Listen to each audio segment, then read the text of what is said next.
Hey there, creepy peeps, and welcome to another Stale movie review. Today we are talking about Wind Chill. Really quick before I get into anything else though, I want to say thank you to my creepy patron peeps for your support of my channel. Thank you guys so much. If you want to find out the perks to being a creepy patron peep, you can follow that link in the description. And speaking of creepy patron peeps, I do want to give a shout out to Slops the Clown, who recently became a patron. So thank you so much, Slops, for your support. And yeah, let's get on with this movie review. Directed by Gregory Jacobs, Wind Chill follows two college students carpooling back home for Christmas break. They take a shortcut on an old country road but end up stranded in the snow in below freezing temperatures. Not only that, but there seems to be something in the woods watching them. So the fun fact about this movie is that there is little to no information on this movie out there, because people be sleeping on this movie apparently. But I will use this extra time to give a spoiler warning, you know, so spoiler warning. So I really liked the urban legend, kind of like ghosty vibe to this movie, like with the whole like looping haunting thing. So basically the twist ends up being that the kids end up stranding themselves on this haunted road where there was like a cop back in the day who was a serial killer and routinely like pulled people over and killed them. And you know, his ghost regularly haunts the place and is looking to add these two kids to his body count. So I liked it. It had a very like urban legend vibe, you know, like it just feels like, you know, a story that you would tell about like this old road where you hear like, you know, you get run off the road by a ghost car, you know, you think you see headlights and then you end up, you know, getting killed or something. It sounds like an urban legend. I like it. I also like the misdirection in this movie. So when the movie starts off, you think it's going to be about the guy, which I'm not being lazy here. They don't actually have character names. They're just the guy and the girl. Basically, the guy more or less stalks the girl and, you know, learns where she lives and that she needs a ride home for Christmas break and knows all of her favorite foods and weird stuff like that, and literally pretends that he is also going home in the same direction to give her a ride just to talk to her and get to know her. And he even says like, I thought it was gonna be like a cute story we'd tell, and it's like, oh, it's so creepy. I'll get to it in a second. But I liked the misdirection in the movie. Like, you think that's what it's gonna be about. You think the main conflict is gonna be the girl trying to get away from this psychopath.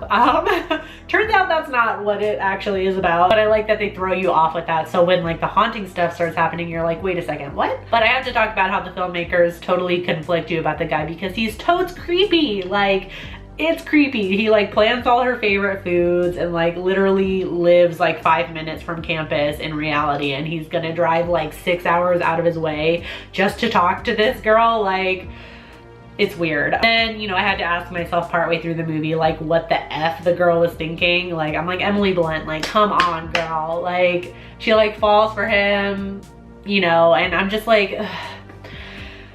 So in a way, I was kind of glad that his character died.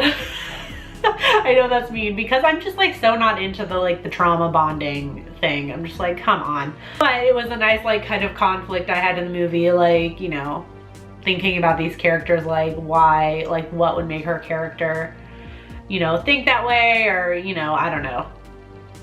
It's just ranting a little bit, sorry. Speaking of the girl, I love that there was kind of like some subtle girl power going on in the movie. So basically the guy is kind of the more emotional one, which there's nothing wrong with that. I'm just saying, like, they kind of went against stereotypes here, which I liked. Basically they were normal human beings. But the guy was the more sensitive type, like philosophy major or something having to do with philosophy or something.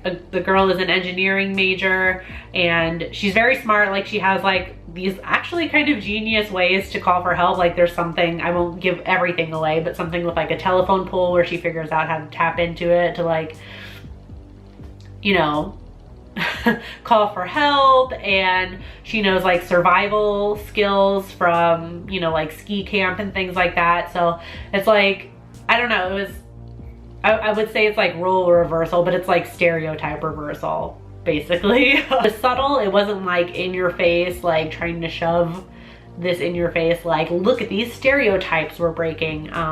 But it was like subtle, and it worked, and they were believable characters, and I liked it.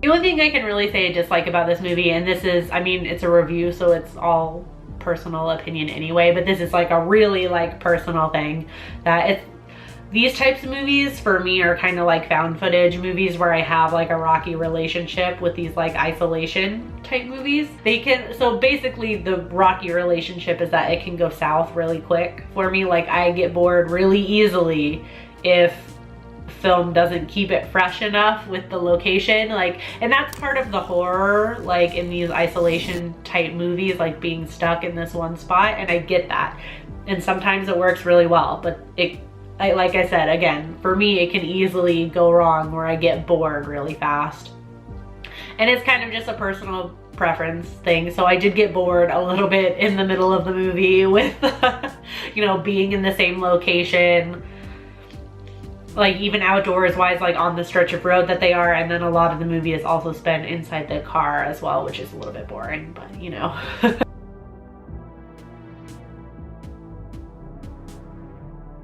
Overall, this is a decent little movie, and I don't know if I was just like the only one that didn't know about it, but I feel like nobody talks about this movie during Christmas time. So it's not like fully a Christmas horror. It's kind of like P2 and Dead End, where the Christmas thing is kind of just a backdrop. It's not really like, it's not like a full-on Christmas horror movie.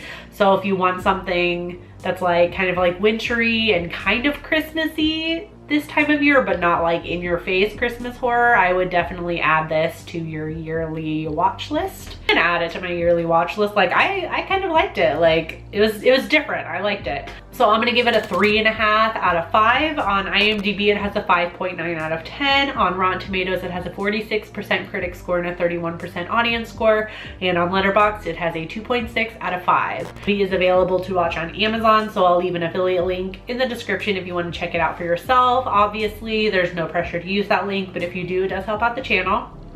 If you've already seen Wind Chill, however, let me know in the comment section down below what you thought about it. As always, I do hope you enjoyed this video. If you did, please give it a thumbs up. Subscribe if you're new here and become a Creepy Peep today. I post videos Monday through Friday. You can ring that notification bell down there to be notified every time I post a video, even though it doesn't always work. Thank you so much for watching, and until next time, stay strange. Bye.